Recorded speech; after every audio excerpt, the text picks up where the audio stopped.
नमस्ते शिवम भाई। सो आज राम मंदिर का उद्घाटन हुआ 22 जनवरी। एक हिस्टोरिक डेट है और इस दिन मैंने सोचा कि क्यों नहीं हम भी एक नए टॉक शो का जिसका नाम है the last venture talk show.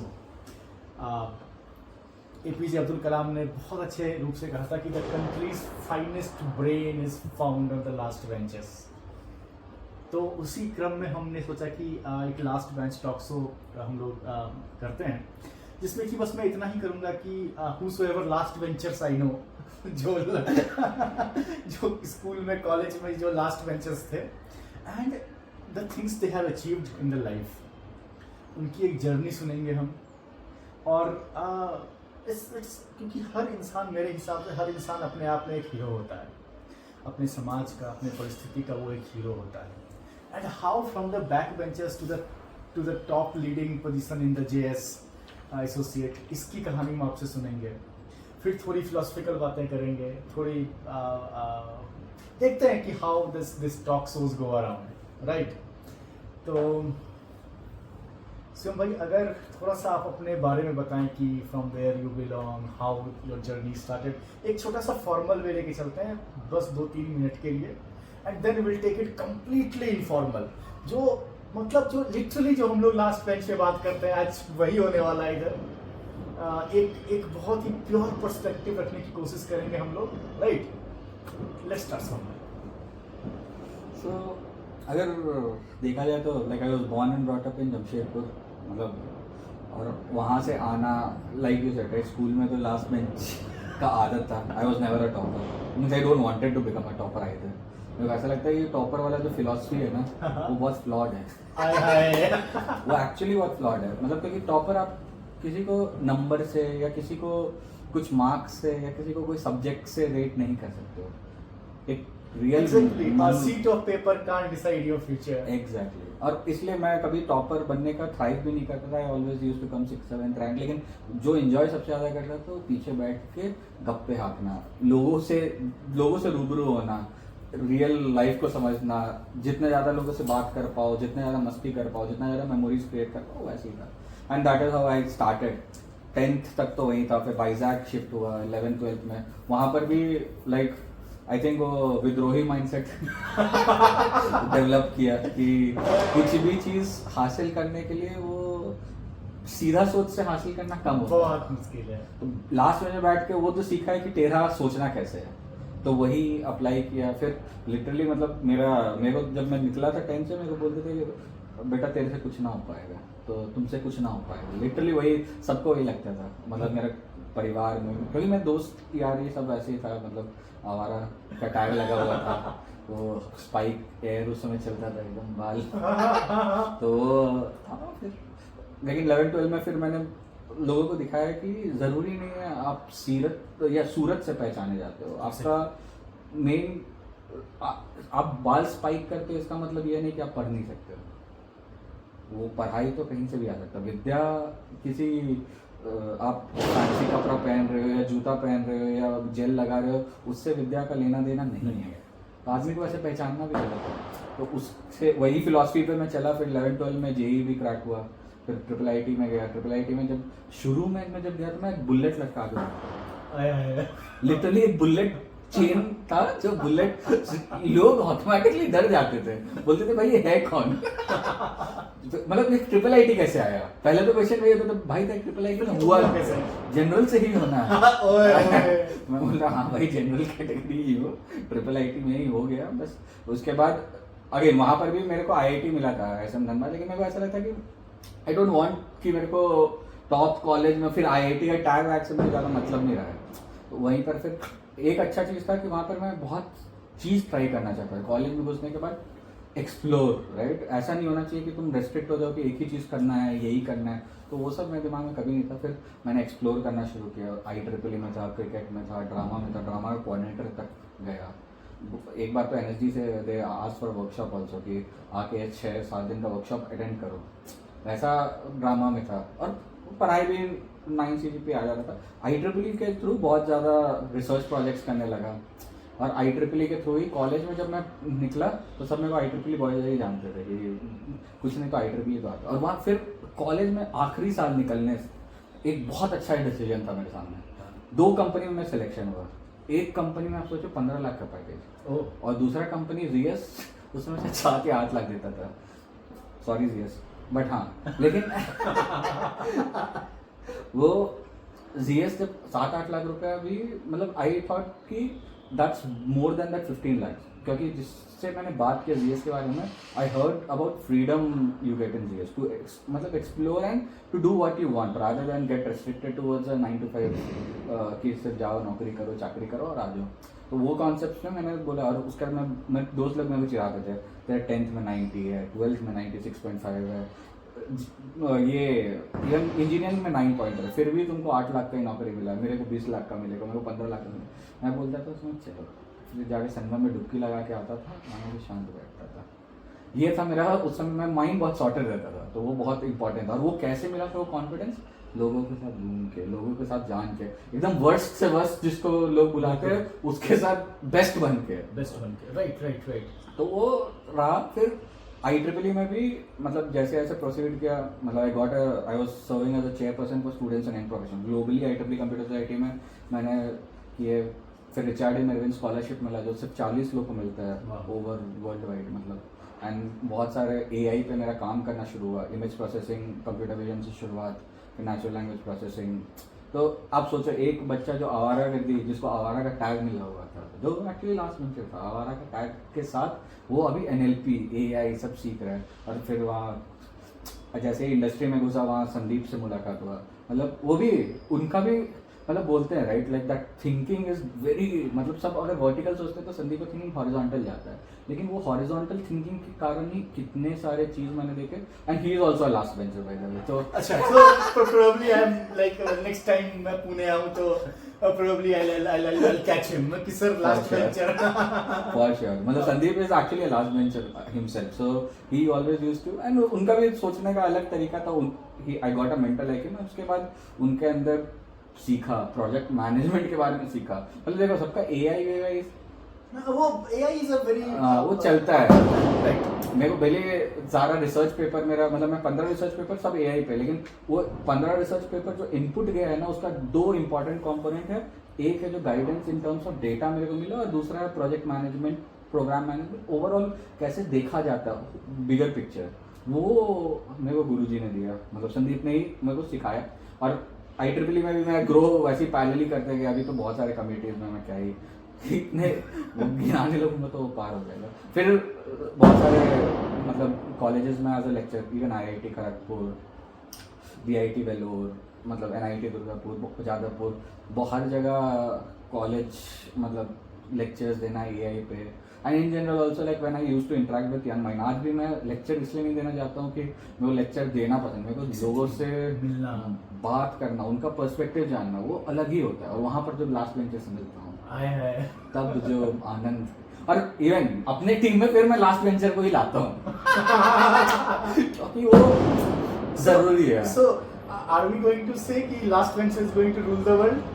I am damn sure about it. आप किसी से भी लिखवा लो कि actually it's not about the like people whom we call topper are really the topper.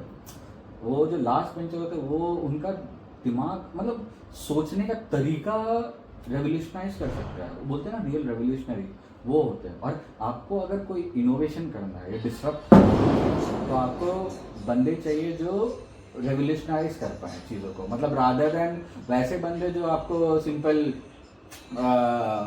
कि यही मैं कर सकता हूँ, यही सिंपल प्रोसेस है, चप्पू चलाते रहो, गन्ना का जूस निकालते रहो, वो मतलब नहीं है, मज़ा नहीं है उसमें। फिर उन लोगों को चाहिए कि हर दिन नया चीज़ मिले तभी तो मज़ा है। और वो सोच बस लास्ट बेंचर का रहता है कि अच्छा आज ये करेंगे तो थोड़ा देखते हैं टीचर क्या, आज ऐसा टेढ़ा क्वेश्चन पूछ के देखते हैं टीचर कुछ बता पाता है क्या।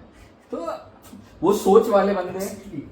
तो मैं यहाँ पे आपसे बहुत ही एक इम्पॉर्टेंट पर्सपेक्टिव पे क्वेश्चन पूछूंगा कि being from again coming to this की being from the last bench to NLP AI, तो क्या आप जब स्कूल में थे, कॉलेज में थे, उस आप कई सारे ड्रामेटिक्स क्लब्स में रहे, आप IEEE के इतने इंपॉर्टेंट पोजीशंस को होल्ड किया, इवन जब आप कॉलेज में थे, क्योंकि मैं आपसे जितना हम लोग आपस में जो जुड़े हुए हैं बहुत दिनों से जुड़े हुए ही हैं, तो उसमें आखिरकार वो क्या एक ऐसा पिंचेंट रहता था आपके दिमाग में कि आपको कभी ऐसा नहीं लगता था कि ये जो सामने बैठे हुए सो कॉल्ड टॉपर्स हैं, sorry toppers, it's not mean to hurt your sentiment, बस यस, क्योंकि हम दोनों बैक बेंचर्स हैं तो वी कैन रिलेट।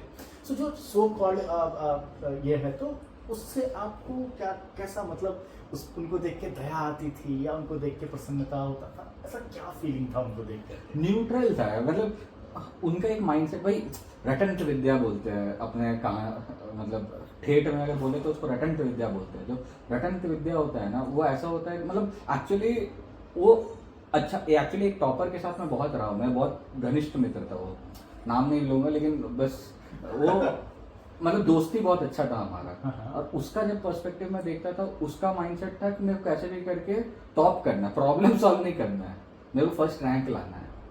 देखिए, फर्स्ट रैंक लाना और किसी चीज को अच्छा से अध्ययन करना, बिल्कुल अगेन दोनों में बहुत अंतर है। किसी चीज को बिना समझे पढ़ना और बस नंबर लाने के लिए नंबर लाना, वो मतलब नहीं रखता। Reading between the lines, exactly. And आज भी फंडामेंटल रीडिंग, मैं बोलता हूँ ना, आज भी मैं जब बात करता हूँ लोगों से ना, मेरे को एआई से ज़्यादा ये काम आता है कि उनको मैं समझ पाता हूँ, उनको reading in between lines, right, कि वो समझना, डिटेल ओरिएंटेड होना कि अच्छा वो ये पूछ रहा है और उस चीज़ का उस हिसाब से आंसर करना, वो मैनिपुलेट, स्ट्रीट स्मार्टनेस जिसको बोलते हैं, वो चीज़ ही आपको दुनिया में आगे बढ़ाता है। हर, चाहे वो IEEE हो या मेरा कंपनी हो या आप लोग से मित्रता हो, कहीं पर भी जो चीज़ हमें आगे बढ़ाता है वो एक्चुअली ये वाला एंगेटर करता है। तो लोगों को समझ के उसके हिसाब से अपने आप को चेंज करना, ये आपको लास्ट बेंच में बैठ के आता है, ये आपको सिर्फ बुकिश नॉलेज से नहीं आता है, ये आपको दुनिया देख के आता है। जो आप बुक में पढ़ते हो वो आप ट्राई करते हो कि आप बाकी सब जगह भी देखा करो, मतलब आप बाहर की दुनिया देख के अच्छा ये मैंने पढ़ा और इसका मतलब ये है, ये रिलेशन जो है ना, ये आपको कौन देता है? वो लास्ट बेंच से देता है, और वो पर्सपेक्टिव आना बहुत मुश्किल है। अच्छा, एक और जो मैंने, क्योंकि मैं खुद लास्ट बेंचर्स रहा हूँ, और एक जो मैंने बहुत इंपॉर्टेंट पर्सपेक्टिव ये किया है कि हमारी दोस्ती बड़ी अच्छी टिकती है। इस पे आपका क्या टेक है? देखिए, हम लोग आदमी को महत्व देते हैं, हम ना पैसा को, एग्जैक्टली, ना रुतबा को, धन को मैं धूल समझता हूँ, बस वही गुरु मंत्र है वो तो हमारा, कि हमें, और हमें बचपन से यही हमने देखा भी है, हम जब फंसते हैं तो हमारा दोस्त भी हमें बचाता है। एग्जैक्टली। हम लोग कभी, मेरा तो एक बहुत अच्छा इंसिडेंट हुआ था कि हम 10th में एक बार बंक मार रहे थे एक्चुअली, अब तो बोल दो कुछ नहीं कर पाओगे, तो अब बंक मार रहे थे और टीचर पकड़ लिया कि टीचर बंक मार रहे। एक्चुअली एक दोस्त मेरे को आके बचाई थी, बोली थी अरे नहीं सर, ये तो हमारे साथ प्रोजेक्ट कर रहा था। तो ये जो दोस्ती वहाँ से सीखते हैं ना, और ये टॉपर के साथ नहीं हो सकता, क्योंकि टॉपर बहुत, मतलब हम लोग ना टॉपर बनते बनते मुझे लगता है कि वो करते करते हम लोग ये भूल जाते हैं कि रिलेशनशिप का महत्व हर स्टेज में होता है। आप किसी के साथ भी काम कर रहे हो, आप किसी के साथ भी एसोसिएटेड हो, तो आप सिर्फ काम नहीं कर रहे हो, आप उसको अपना समझो, आप उसके मतलब वो इमोशनल कनेक्ट जब तक आदमी में नहीं बैठेगा, आप अच्छा मैनेजर बन सकते हो, आप सिंपल ट्रांजैक्शनल रिलेशनशिप, लेकिन अच्छा लीडर बनने के लिए इमोशनल रिलेशनशिप होना ही पड़ता है। तो आप, और मैं तो कभी मैनेजर तो कतई नहीं बनना चाहता हूँ मैनेजर, लेकिन 35 लोग मेरी टीम में है, मैं उनका मैनेजर सिर्फ, मैं leader, I want them to see me as a leader. And again, leaders don't create followers, leaders always create more leaders.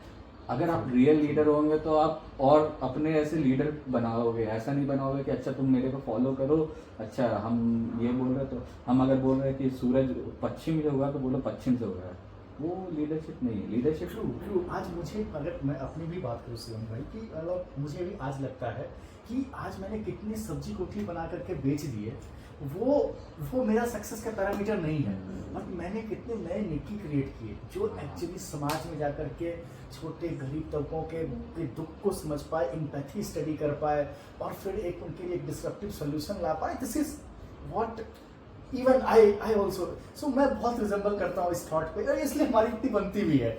बहुत जो same for the flock together, जहाँ फ्रीक्वेंसी मैच होता है वहीं पर काम भी होता है। और एक बड़ा अच्छा मेरे को ये याद आ रहा है कि पता है, सबसे जो बेस्ट फीलिंग होता है ह्यूमंस में, तो सबसे बेस्ट फीलिंग होता है वो तब आता है जब आप अपने समकक्ष विचार वाले लोगों के साथ मिलते हो। इससे ये वाली जो फीलिंग है ना, मैं अगर इधर इस रीजन में मुंबई पुणे कभी भी आता हूँ तो I like directly I come to you. क्यों? क्योंकि हम जब समकक्ष विचार वाले से मिलते हैं तो उनसे मिलने की जो अनुभूति होती है, जो फीलिंग होती है, वो बयां नहीं हो पाता है। करेक्ट। और हमारा तो कविता से ही अरे कविता। अगर आप वो जो आपका फेवरेट है लोहे के पेड़ हरे होंगे, अगर मैं रिक्वेस्ट कर रहा हूँ आपसे, अगर अच्छा लोहे के पेड़ हरे होंगे तू गान प्रेम का गाता चल, नम होगी मिट्टी जब आंसू के कण बरसाता चल, सिसकियां और चित्कारों से कितना भी हो आसमान भरा, कंकालों का हो ढेर पत्थरों से चाहे हो पटी भरा, आशा के स्वर का भाव पवन को लेकिन लेना ही होगा, जीवित सपनों के लिए मार्ग मृत्यु को देना ही होगा, रंगों के साथों घट उड़ेगी या अंधियारी रंग जाएगी, जावक नभ पे छितराता चल, लोहे के पेड़ हरे होंगे। एक्चुअली ये कविता मेरा दिल से बहुत करीब है। लेकिन एक और कविता जो मैं, क्योंकि आपसे मिलते रहता तो रश्मि रखी तो बिना ये हमारा और निकी का बहुत कॉमन पॉइंट है, कनेक्शन पॉइंट, कॉमन पॉइंट जिस पे कि हम दोनों आकर के सबमिट हो जाते हैं। करेक्ट। तो ये उस समय का है जब कृष्ण भगवान गए थे हस्तिनापुर समझाने दुर्योधन को कि दुर्योधन ये गलत है, मत होने दो, मैं कुछ मिल बांट। कृष्ण को पता था कि वो होने तो वाला नहीं, लेकिन युधिष्ठिर ने कहा कि आप जाइए, कम से कम शांति दूत बन करके जाइए और आप समझाइए दुर्योधन की कि ये युद्ध जो है ह्यूमैनिटी के लिए कितना घातक है, डिस्ट्रॉयर है, तो हम क्या इसको थोड़ा मतलब कुछ करके बस 5 ग्राम में ही बांधने आए थे। तो वहां पर फिर कृष्ण भगवान कैसे समझाते हैं, और ये दिनकर साहब ने का बहुत सुंदर कविता, और दिनकर जी ने बहुत ही अच्छे मार्मिक शब्द दे करके जो उनको जीवंत किया है। हाँ, तो राष्ट्र कवि दिनकर जी के कुछ, मैं उनको उतना उनके ऐसा तो पता नहीं कर पाऊंगा, लेकिन जस्ट एक प्रयास। वर्षों तक वन में घूम घूम बाधा विघ्नों को चूम चूम, सह धूप धाम पानी पत्थर पांडव आए कुछ सौभाग्य सब दिन सोता है, देखे आगे क्या होता है, मैत्री की राह बताने को, सबको सुमार्ग पर लाने को, दुर्योधन को समझाने को, भीषण विध्वंस बचाने को, भगवान हस्तिनापुर आए, पांडव का संदेशा लाए, दो न्याय अगर तो आधा दो, अगर उसमें भी कोई बाधा हो तो दे दो केवल 5 ग्राम, रखो अपनी धरती तमाम, हम वही खुशी से खाएंगे, परिजन पर असी न उठाएंगे, दुर्योधन वह भी दे ना सका, आशीष समाज की ले न सका, उल्टे हरि को बांधने चला, जो था असाध्य साधने चला, जब नाश मनुज पे छाता है, पहले विवेक मर जाता है, हरि ने भीषण हुंकार किया, अपना स्वरूप विस्तार किया, डगमग डगमग दिग्गज रोले, भगवान कुपित होकर बोले, जी बड़ा हसाद मुझे, हाँ हाँ दुर्योधन बांध मुझे, या देख गगन मुझ में लय है, या देख पवन मुझ में लय है, मुझ में विलीन झंकार शकल, मुझ में लय है संसार सकल,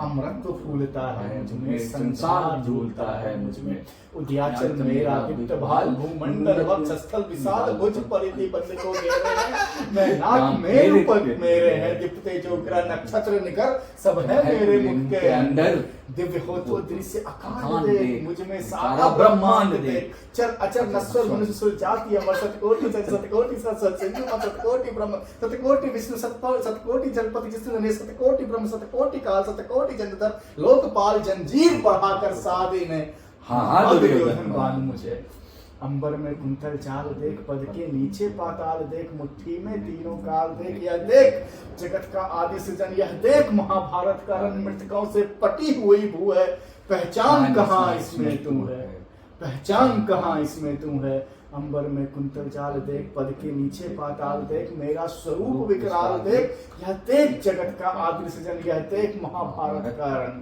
मृतकों से पटी हुई भू है, पहचान कहाँ इसमें तू है, पहचान कहाँ इसमें तू। ये कविता ही खुद में, मतलब आप देखो ना, पूरा वो मनुष्य का चरित्र दिखा देता है कि भाई बिल्कुल। इसमें और यहाँ कृष्ण से भी हम बहुत बोले थे, कृष्ण को पता था कि वो नहीं, लेकिन वो मौज लेने चले गए थे फिर भी। So you want to call Krishna भी हमारे तरह back benchers? I won't be surprise if he was, right? क्योंकि कृष्ण का आप जितना स्टोरी करो सब नटखट का परे हो। Exactly, हाँ। हम लोग बाल कृष्ण को हर समय ऐसे ही देखे कि बाल कृष्ण का जो व्यवहार था True. वो नटखट स्वभाव के, चंचल स्वभाव के, शरारत करना, एक्सपेरिमेंट, जिसको आजकल शरारत is nothing but experiment. experiment with different perspective. Perspective. Or we can say that exploring your unexplored part. Exactly. तो वही वो कृष्ण को वो चीज़ समझाना और संभालना, राइट, वो बहुत ही मतलब वो बस कृष्ण ही थे, मतलब, और इसीलिए वो कृष्ण बन पाए। द्वापर में अगर राम होते तो कृष्ण वाला काम नहीं कर पाते। True. त्रेता में अगर कृष्ण होते तो राम का काम नहीं कर पाते। हाँ, सही बात है। तो हर जगह हिसाब से, और वही बैक बेंचर वो दोनों क्वालिटी लेके आता है, चाहे वो राम हो या कृष्ण, बैक बेंचर दोनों का इक्वल क्वालिटी लेके आता है। आप उनको देखो, कमीना को कमीना ही डील कर सकता है। आप कमीनों को आप सोचोगे कि स्थिरता से और उससे वो नहीं होता है। वो अब जापान में जाकर भोजपुरी बोलोगे तो काम तो नहीं चलेगा। True. अब बिहार में ही भोजपुरी चलेगा ना। हाँ। या जापान में जाकर जापानीज बोलना पड़ेगा आपको। सही बात तो है। वही जैसे को तैसा, कली के लिए कल्कि बनने, कली के लिए कृष्ण नहीं आएंगे, कृष्ण नहीं आएंगे। कली के लिए कल्कि कल्कि ही आएंगे। का अवतार होना True.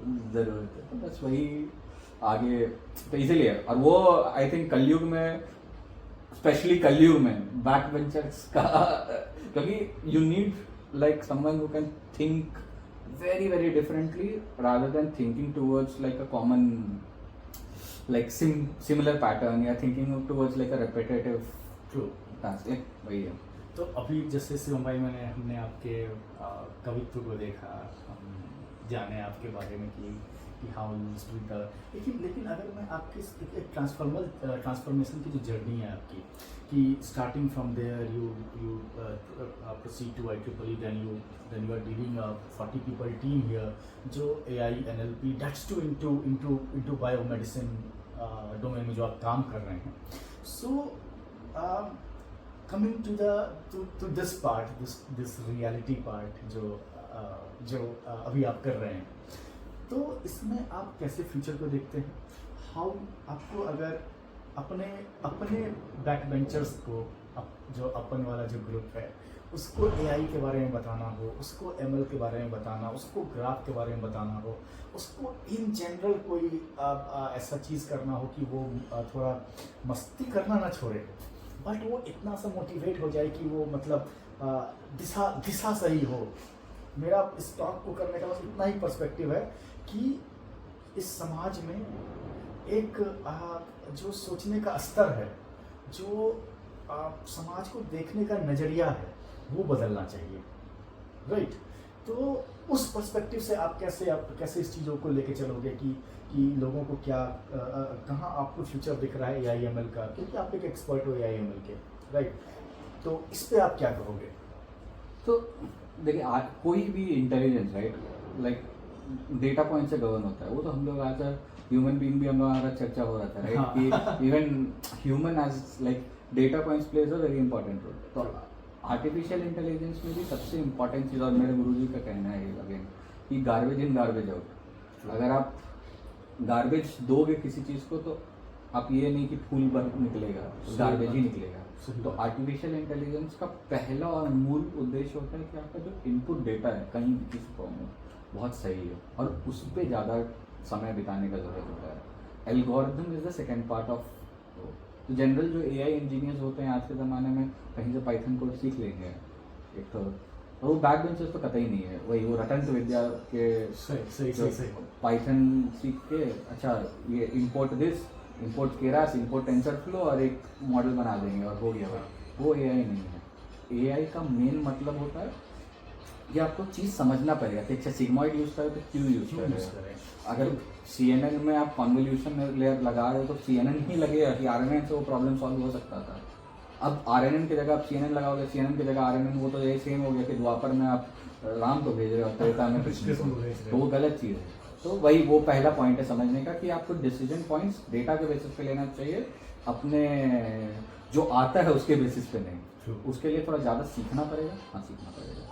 और सीखने का तरीका क्या है? वो प्रैक्टिकल। तो AI ML को अगर आजकल यूथ सीखना चाहे ठीक है। तो आप उसके बैकग्राउंड को, जो हम लोग कहते हैं कि सतही स्टडी जो हम आप बात कर रहे थे फंडामेंटल, क्योंकि मैं अगेन रिलेट करूंगा पीछे से अभी तक जो हम आए इस जर्नी को करके, तो आप क्या कहेंगे कि स्टैटिस्टिक्स पढ़ना चाहिए, क्या कहेंगे कि क्या लीनियर अलजेब्रा पढ़ना चाहिए, कितना उस पर होल्ड रखना चाहिए, या बिना स्टैट बिना लीनियर अलजेब्रा के भी हम AIML में आगे बढ़ सकते हैं? तो क्या आप इसके डायमेंशंस पे थोड़ा चर्चा करें कि क्या करने के लिए क्या रिक्वायरमेंट है, और इसको बड़ा ही एकदम सरल, कहते हैं ना कि क्रिस्टल क्लियर जो झरना बहता है, आप उसको अगर इस तरह से हमारे बैकबेंचर्स के लिए क्लियर कर दें। रूल नंबर 1 तो यही है कि नंबर से प्यार होना चाहिए भाई। कुछ भी हो, नंबर देखते मजा आ गया, वैसा फीलिंग आना चाहिए। और हाँ, मैथमेटिक्स बहुत इंपॉर्टेंट रोल प्ले करता है। मोर देन एनीथिंग AI में मैथ्स का बहुत ही गहरा। तो कभी भी कोई मॉडल पढ़ते हो ना, चाहे अभी चैट GPT का ही देखिएगा, कितना लोगों को ये पता होगा कि चैट GPT पूरा ट्रांसफॉर्मर यूज ही नहीं करता है। चैट और लामा जो नया ओपन सोर्स मॉडल है वो ट्रांसफॉर्मर यूज करता है। ये दोनों का डिफरेंस, वो इंसान कैसे समझ पाए ट्रांसफॉर्मर क्या होता है, वो आपको एग्जाम्पल के थ्रू वो पूरा सिस्टम में रन करो। सब बोलते हैं कि न्यूरल नेटवर्क ब्लैक बॉक्स है, मेरा वो मानना गलत है कि तुम एक न्यूरॉन को कम से कम एक single layer neural network try तो करो कि डेटा क्या भेजे, क्या बैक प्रोपोगेट हुआ। सही। वो एग्जाम्पल लेके पेपर में बनाने का कोशिश तो करो। कठिन है, मानते हैं। हाँ, लेकिन कोशिश करो। कोशिश करने वालों की हार नहीं है। तो बस वही है कि थोड़ा कोशिश करके यू नीड टू एंश्योर कि आप बेसिक्स वैसे सीख रहे हो रादर देन रटन विद्या, मतलब प्रैक्टिस करके सीखो। और वो बहुत इंपॉर्टेंट है। और फ्यूचर में AI, मुझे लगता है कि like I am saying officially कि AI will be the new computer science. जो कंप्यूटर साइंस का पुराना रहा है लास्ट 10-15 ईयर 20 ईयर, अब AI is going to replace computer science in that aura. क्योंकि आर्टिफिशियल इंटेलिजेंस हर एक फील्ड में यूज होने वाला है। उसके बिना चीज़ का कि हर जगह आपको कुछ ना कुछ चाहिए कि ऑटोमेट। अब आदी हो चुके हैं हम लोग अभी, मतलब कोई भी आप सोचो, मोबाइल में अगर कैमरा ऑटोमेटिकली आपको ब्राइटन करके नहीं दे तो आपको फोटो लेने में मजा आएगा? नहीं आएगा। तो आप हर दिन कुछ ना कुछ करके आदी हो चुके हो कि आपको वो ऑटोमेशन कहीं ना कहीं चाहिए। और उसके लिए ज़रूरी है कि अपने आप को भी अपस्किल करो। ज़रूरी नहीं है तुमको 100% AI आना चाहिए, पर AI यूज़ हो सकता है, इतना पता होना चाहिए कि कैसे यूज़ हो सकता है। इंटरेस्टिंगली, सो हमने जैसे कि स्टडी की बात की कि AI पता होना चाहिए, कैसे पता होना चाहिए, क्या मतलब can we talk again like कि curiosity as a back venture से आप कह लीजिए dark side of AI, because everything can't be perfect. हाँ, वो तो डार्क साइड ऑफ AI, मतलब हाँ ये है कि जो जो टूल लाइक अभी whatever is coming out right, generative artificial intelligence, it has its own dark side, it can be utilize. तो AI is like a nuclear bomb. अगर अब वो ओसामा के पास है कि ओबामा के, वो बहुत मैटर करता है। तो अगर ओसामा के पास गया तब वो मिस यूटिलाइज की कोई भी टेक्नोलॉजी, सिर्फ AI का नहीं, इवन ब्लॉकचेन, किसी भी टेक्नोलॉजी का बात करोगे तो वो सही हाथ में जाना बहुत ही ज़्यादा ज़रूरी होता है। क्योंकि रोबोटिक्स अभी एज अ फील्ड बहुत डेवलप कर रहा है। रोबोटिक्स का कोर AI होने वाला है, क्योंकि रोबोट कैसे चलता है, कब कोई एक्शन लेता है, वो मॉडल ट्रेन कर जाएगा। अब कोई सन की आदमी आके वही ओसामा अगर आके, ओसामा को सन की बोल रहा हूँ ऑफिशियली, हाँ, तो तो वो मैं ओसामा बिन लादेन की हम बात कर रहे हैं।